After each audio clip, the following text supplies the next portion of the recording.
Illa Pacha de los Andes, hermanos, hermanas, ya se viene. En 19, en 21 nosotros vamos a estar realizando esta actividad muy importante aquí en Ciudad de La Paz, de una provincia, también Humazuyo, que es de una comunidad, vamos a estar realizando. Pero de todo esto vamos a poder hablar con la comadre Pachay Ampara Blanco, y además también ella es de provincia Villarroel, y de la comunidad, por ejemplo, Xisca Jalsuri, y además también Guarat Illa. Así hoy día vamos a estar hablando, porque ya se viene, porque ellos también van a estar presentes en esa actividad en 19 y 21 de este mes. Comadre, bienvenida aquí al programa del Taipe, hermana. Buen día, comadre. Es un gusto realmente venir nuevamente aquí al Taipi, Jayaya, entonces para compartir las sabidurías de nuestros pueblos. Así es, hermana, y ella me estaba contando que estas illas siempre, ¿no?, en este mes se realizan, ¿no es, hermana? Entonces, ¿qué tenemos para hacer conocer a la gente? En las comunidades esto se hacía, o no se hacía, comadre, de su provincia, podemos hablar. Sí, efectivamente, ¿no? Si bien tal vez yo no lo he vivido en carne propia, gracias a la oralidad y a todo el conocimiento que también tiene mi mamá, he podido revalorizar y redignificar esta práctica ancestral. Hoy en día nosotros solo conocemos las alacitas, ¿no?, el 24 de enero, pero sabemos que la raíz de esta festividad tan bonita como son las alacitas, que todos las celebramos en enero, está justamente en este tiempo, ¿no?, del 20, 21 y ahora, o días antes, días después, dependiendo del movimiento de la luna, y se celebraba el Guarat Illa, ¿no?, que vendría a ser la fiesta anterior o la fiesta ancestral a las actuales alacitas.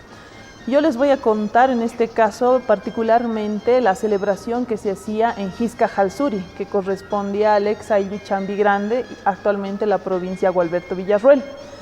O sea, nosotros hoy día estamos compartiendo esta casita de...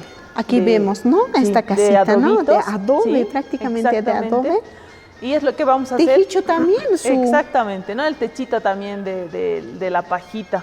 Esto es lo que vamos a hacer y vamos a practicar nuevamente este tipo de construcciones el domingo 19 en el Parque de la Madre Tierra y de las Culturas, ¿no? Porque vamos a recrear y vamos a revalorizar nuevamente esta tradición cultural que nosotros tenemos en los pueblos. Hemos preparado muchos adobitos, como pueden ver ahí.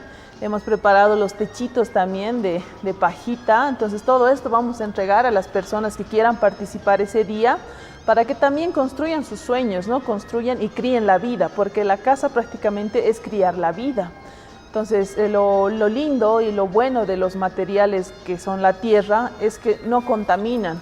Y vamos siempre en ese sentido, ¿no? Nuestros abuelos, nuestras abuelas sabían todo esto, y por eso sus casas siempre las hacían de adobe o de otras técnicas constructivas como el tapial, el tepe y demás. Entonces, revalorizando esa sabiduría, nosotros vamos a entregar justamente unos adobitos, el techito, para que las personas que quieran construir y quieran generar su casita de tierra, esa va a ser su illa, ¿no?, para que de aquí un tiempo eso lo puedan hacer realidad y lo puedan plasmar en la realidad.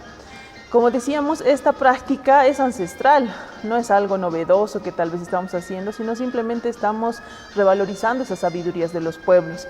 Particularmente mi mamá me comentaba que en Xisca Jalsuri, por este tiempo, ya se empezaba a hacer las sillas, ¿no? Exacto, mes de diciembre siempre, ¿no? En las comunidades, por ejemplo, en mi comunidad, faltando semanas, nosotros sabemos preparar, ¿no?, remojarle para que salga bien, como decía que vemos en esta ocasión, en los adobes, que salga espectacular, mira, para que sea lindo, que sea, porque la greda, que sea suave, para que puedas realizar los animalitos, las illas, ¿no es así, hermana? Exactamente, ¿no?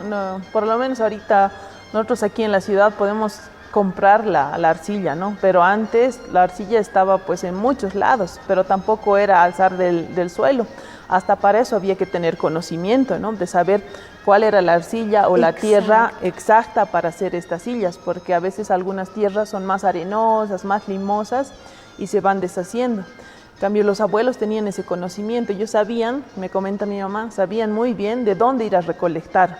Como tú dices, semanas anteriores ya ellos recolectaban una buena cantidad para que entre toda la familia, en cada familia, vayan elaborando sus illas, ¿no? Entonces me comenta mi mamá que hacían sus llamitas, hacían sus ovejitas, las vaquitas, incluso las gallinitas, todos los animalitos con quienes convivimos, ¿no? Incluso también se hacían los corralitos, las casitas mismas, todo se hacía en arcilla. Entonces, hasta los autitos lo hacían de arcilla. Seguramente. Pero yo creo que esta tradición tiene dos aspectos importantes, ¿no? El primero, la transmisión de saberes, cómo los abuelos, papá y mamá transmitían a los niños, ¿no?, esta práctica, que es muy interesante en cuanto a la concepción de lo energético. Y por otro lado también es importante porque se transmitía el conocimiento de manejar este tipo de tierra, que son las arcillas, ¿no? Entonces, particularmente en Xisca Halsuri, me comenta mi mamá, que realizaban todas estas illas semanas, ¿no? Todos los días trabajaban, a veces los más expertos, los más artistas, hacían toros grandes, ¿no? Bien grandes, no solo chiquititos. Entonces había una serie de illas. Pero también, muy aparte de esto, me comentan que había esos días previos al 24, entre justamente 19, 20, 21, que vendría a ser el solsticio de verano. También las mamás, sobre todo, realizaban una serie de comidas chiquititas, ¿no? Por ejemplo, hacían panes chiquitos, o a veces el plátano, o algunas otras frutas, o papitas muy chiquititas, cosa que un domingo de feria, después de ir a vender y hacer justamente el mercado, volvían a la plaza de Xisca Halsuri, y ahí se sentaban varias familias, ¿no?, a vender, vamos a decir, estas illas, ¿no?, lo que habían preparado en sus casas. Entonces habían toros grandes, chiquititos, los pancitos, frutita cortada, papita y todo. Entonces nos comentan que un actor importante eran estos elementos, ¿no?, que son trocitos de las ollas, trocitos de los platos y demás, que se llaman jiquitilla. Entonces, gracias a esto, podían hacer ese intercambio, ese trueque, podemos decir, porque este tendría el valor de la moneda. Entonces, dicen que de niños iban a recolectar, ¿no?, por todos los lugares de la casa, y seguramente iban a recolectar estos pedacitos de las ollas, grandes, chiquititos y demás. Entonces dependía del tamaño que uno tenía para comprar. Tal vez si tenías algo chiquitito, entonces te podías comprar una illa chiquitita, ¿no?, o un pancito. O sea, intercambiar. Exacto. O sea, no en plata, sino que intercambio. Esta era la plata, podemos decir, ¿no? Esta era la moneda. Entonces nos comentan que como antes los ayllus no eran solos, ¿no?, como ahora, ¿no?, municipio de La Alta, municipio de La Paz, y se van aislando, sino era una vivencia en comunidad. Entonces había la representación, digamos, de 5 comunidades, una de ellas era Xisca Halsuri, y también era un tipo de competencia, ¿no?, entonces de decir, a ver, ¿quiénes van a vender más?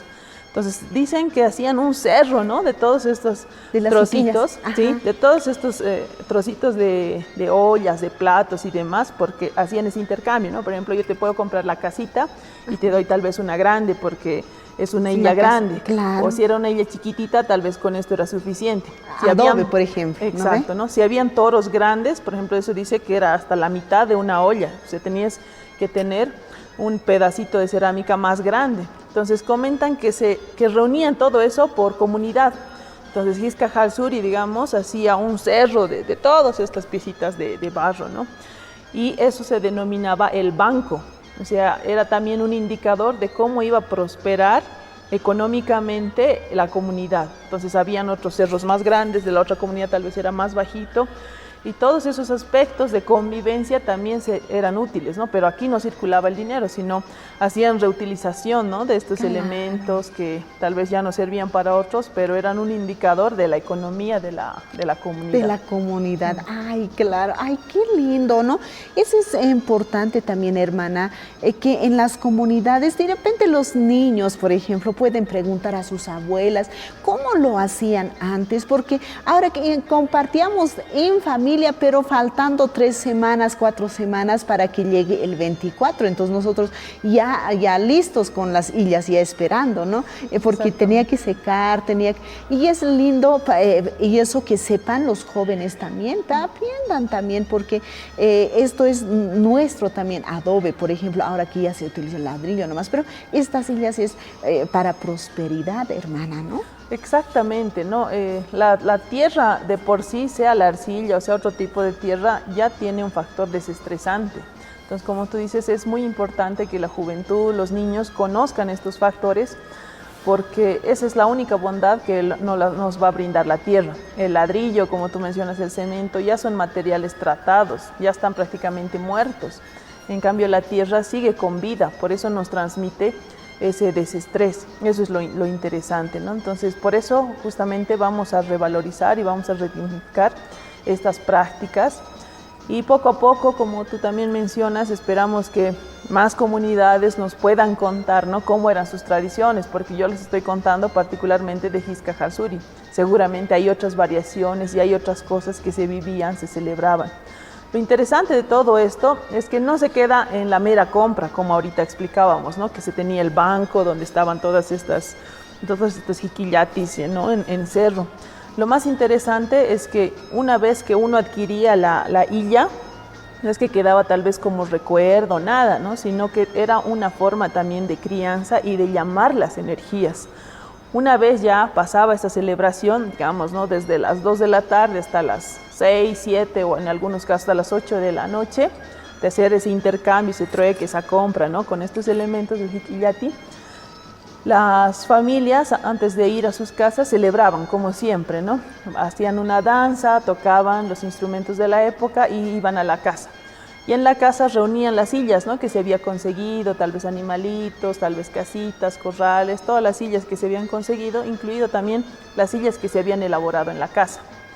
Pero como estas sillas estaban tal vez más enfocadas a la ganadería, ¿no?, los vacunos, los ovinos, las ovejitas particularmente, se menciona que el abuelo de la casa iba a enterrar justamente todas estas sillas al uyu de la oveja en la parte central, ¿no? Entonces todo esto, si hoy día analizamos, tiene toda una relación energética, ¿no?